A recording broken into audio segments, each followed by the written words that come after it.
Hi folks, Jem here. Welcome back to my creative space. Now, in one of my last videos I was showing you how to make a simple journal cover like this one with just 4 items, and those 4 items were some cereal box packaging, or I think I used a cuppa soup box for the journal I showed you, some bits of scraps of old book pages, paper, music sheets, things like that, and a pretty napkin and glue. And those were the only things we used. And so today, and I showed you how to make a simple opening journal cover like this one.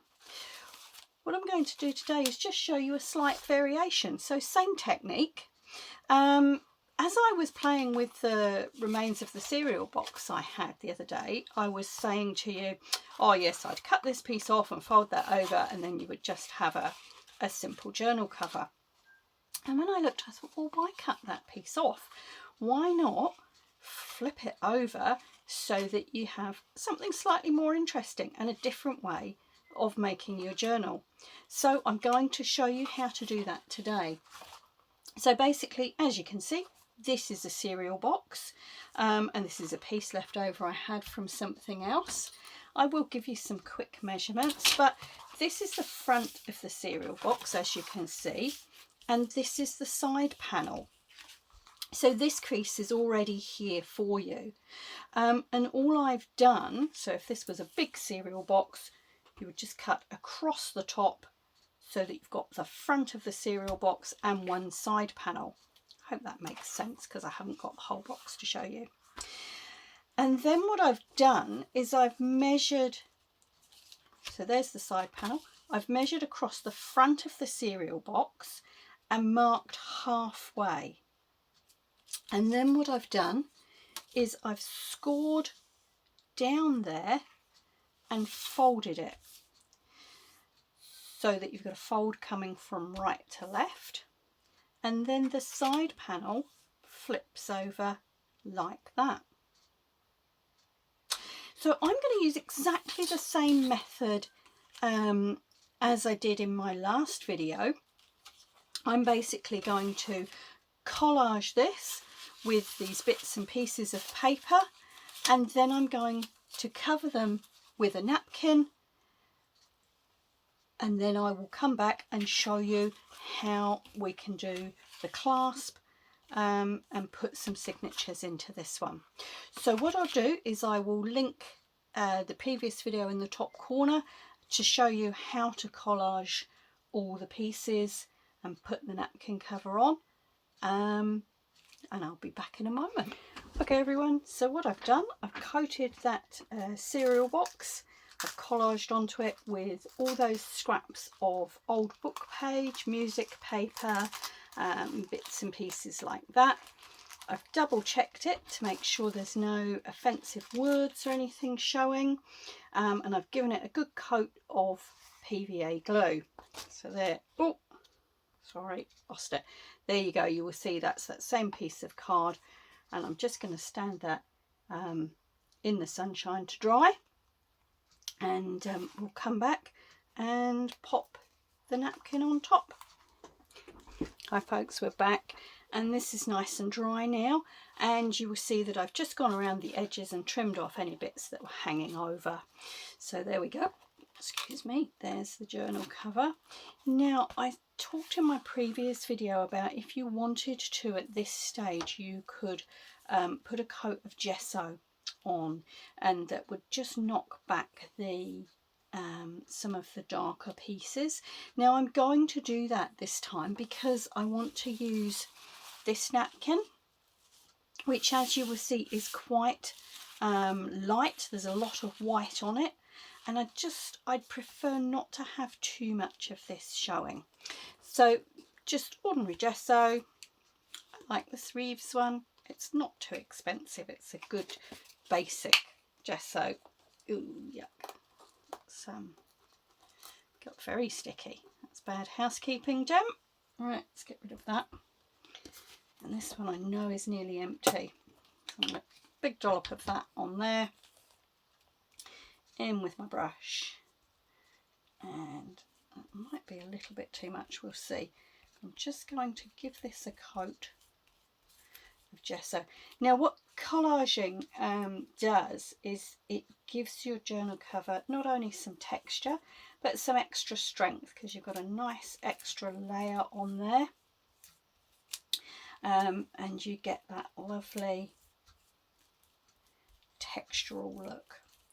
So there you go, coat of gesso just to knock it back. That's quite a thick coat, you don't necessarily need quite that much, but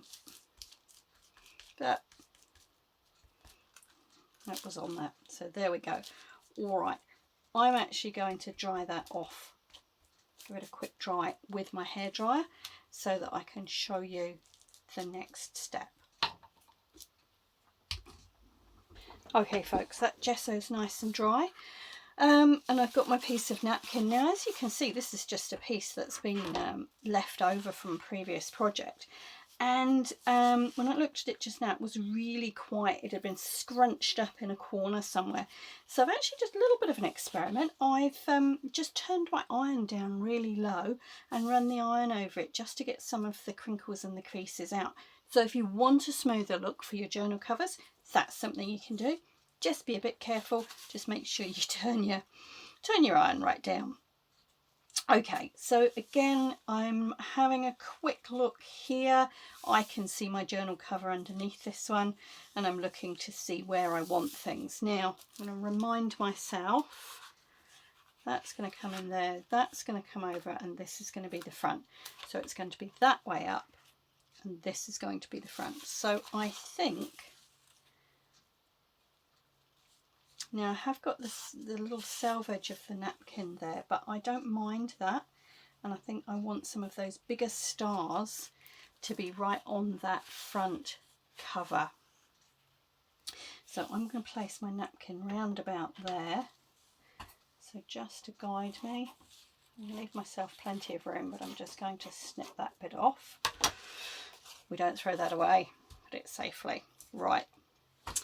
Watered down PVA glue is what I'm going to be using, and I keep this, as you can see, in an airtight container.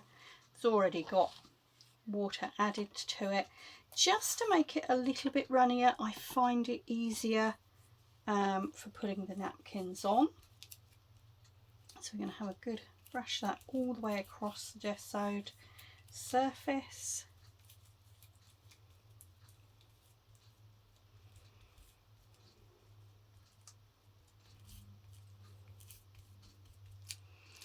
Now I've noticed a hair there, which I don't know where it's come from. I don't want it in there.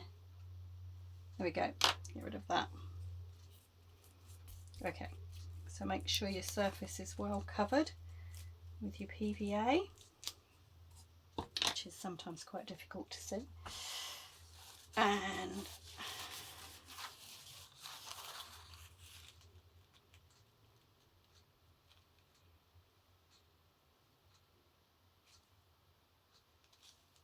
pop that napkin on top, really gently smooth from the middle outwards.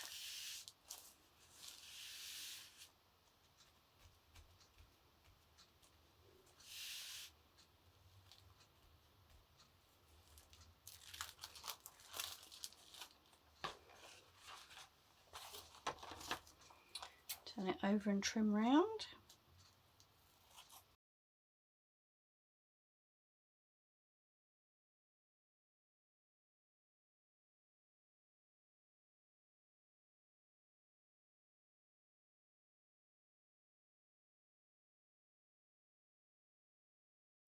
Okay, so all those bits are trimmed off now. And again, with my watery PVA, I'm just going to coat from the centre outwards, being really gentle and really careful not to tear that napkin cover.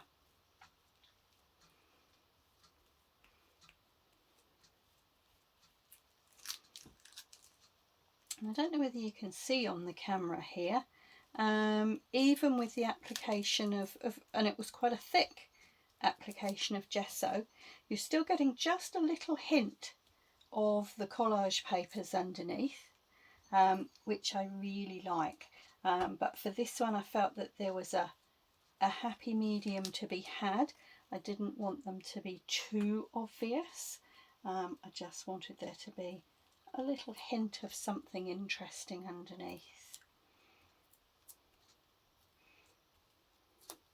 Okay, so I'm just making sure that I'm brushing right to the edges, and this is why this is an old piece of plastic. I'm not even sure where this has come from. I save packaging and all sorts of things. So I've used this to protect my work desk, and I just make sure I go right to the edge.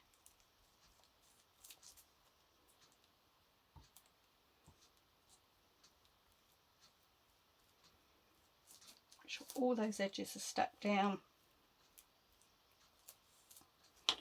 There we go, and there's their cover ready to be dried. Okay folks, we're back, and that cover's all nice and dry now. And as you can see, even though we put the gesso on there, you can still see some interesting hints of text and music paper coming through. Now, had I not put that gesso on, for me personally, that would have come through too much, given that it was a white napkin. So that gesso just kind of takes the edge off, and means that we still get a lovely little hint and the texture, but not too much of that coming through. So okay, what I'm going to show you is an alternative way of doing a closure, because we have folded this journal cover slightly differently. So in my previous videos I've shown you, we have done this one with the elastic and a brad, and in my last video I showed you this one, which was the ribbon closure attached at the spine. Okay, so now this time I'm going to show you a third way of closing the journal. Now, as I say, this one's slightly different because we've got this piece overlapping, and we're going to show you a really simple method. Now, I have a circle hole punch here. If you don't have one of these, don't panic. You can cut out circles. And I think this one is, I want to say 2 centimetres. Oops, missed the edge of that one.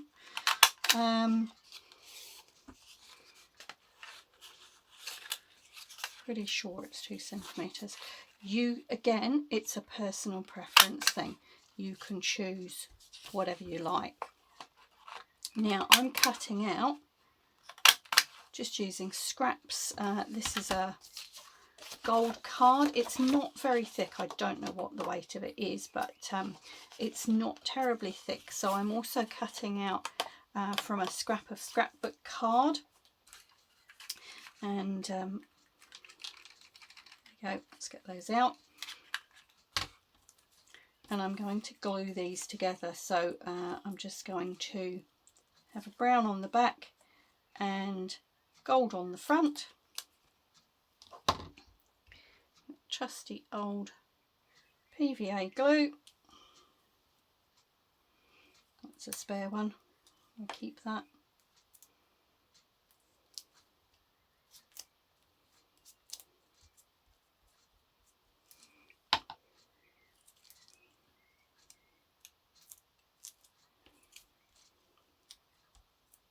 There we go. So you've got 2 circles of cardboard. Okay folks, I've just given those a couple of minutes to dry, and as you can see, I've just measured them, and I've put a little dot round about the centre. I think that one's not quite right. If you're a really precise person, you can measure them, and I was wrong. It's a 2.5 centimetre circular die, not 2. Alright, so I've got some brads here. I need to decide what colour I want. I'm going to have a look. Do I want to go gold on gold? I think that sort of coppery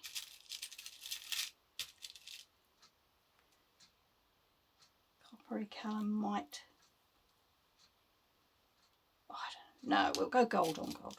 Let's get the bling out there. Okay, so I've got my brads, got my faithful Cricut weeding tool, and pop a hole in the middle of each, just to help me get the brad through. I find that much easier, particularly with these, because they've got quite a big stem. All right, now before we go any further, you need to line these up, and I'm going to put them, again, this is sort of personal preference, I'm going to put them about there. Yeah, I'm just looking, I don't know whether my pencil's sharp enough, but what you can do is then just poke your pencil through the hole, and I'm just eyeballing these so that they're round about the middle there, and you want one on your flap and one on the cover there. So I don't know if that's going to go through, so what I might do with this one is just to, whoa, that's moved.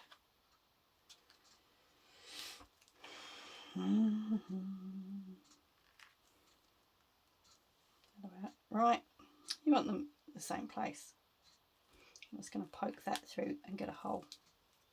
All right, so once you've got your marks,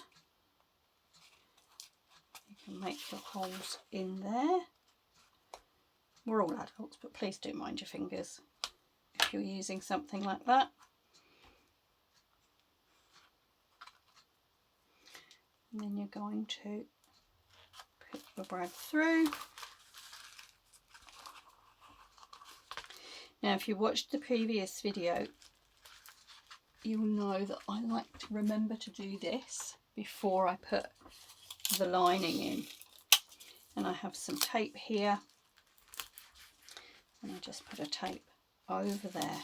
So I'm going to do exactly the same with the front. Brad through the circle, brad through the hole in the journal cover, end it nice and firm, bit of washi tape or any other kind of tape over the top.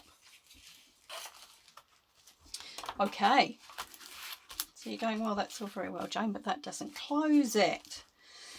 All right, I'm going to use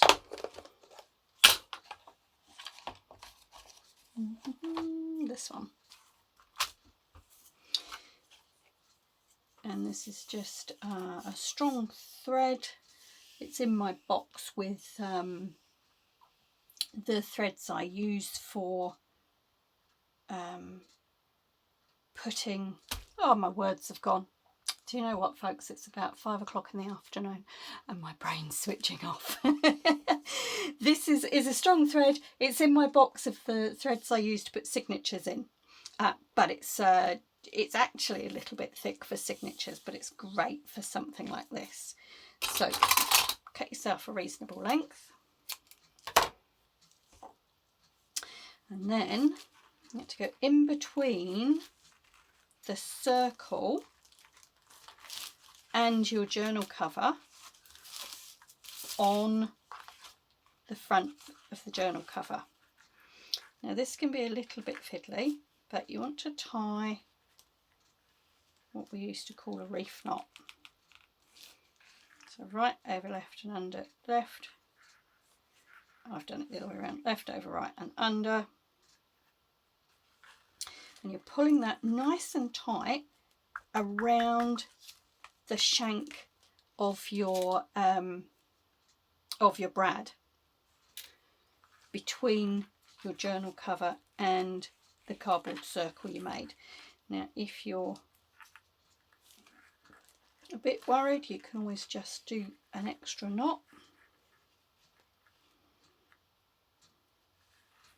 like that. And then little scissors are better. Pop your scissor just in there, cut off the tail. Leave your longer end because you're going to take this, wind it round,